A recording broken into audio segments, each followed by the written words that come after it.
ng ilang fans sa bansang Australia, nagbabalik concert na si Whitney Houston.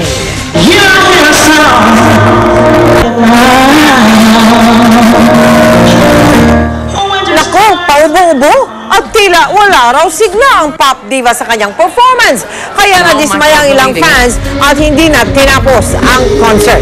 Ito pa naman ang unang pagtatanghal ni Houston sa Australia makalipas ang mahigit 20 taon. Ang paliwanag ng concert promoter ay napagod daw sa mahabang flight ang 46 na taong gulang na singer. Sumikat noong dekada 90 si Houston pero bumagsak ang kanyang career matapos masangkot sa issue ng droga. Hindi po kinuha ng nanalo ng mahigit 170 milyong pisong jackpot sa loto ng isang taon. Kaya ang pera napunta sa Kawang Gawa o charity. Nakatutok si Jamie Santos. Lotto 649. Isa sa mga pinaka-inabangang lotto draw ay noong February 22, 2009. Mahigit 347 million pesos kasi ang jackpot prize. Sa milyong-milyong tumaya, 2 tao lang ang pinalad na nakakuha ng lucky combinations na 6, 12, 20, 26, 33 at 34. Pero isa lang ang kumuha ng kanyang panalo sa PCSO. Inabot na nga ng isang taon ng ahensya sa kakahintay sa isa pang lucky winner na mahigit 173.9 million pesos. Pero dahil walang kumukuha, forfeited na ito at napunta sa charity ang premyo.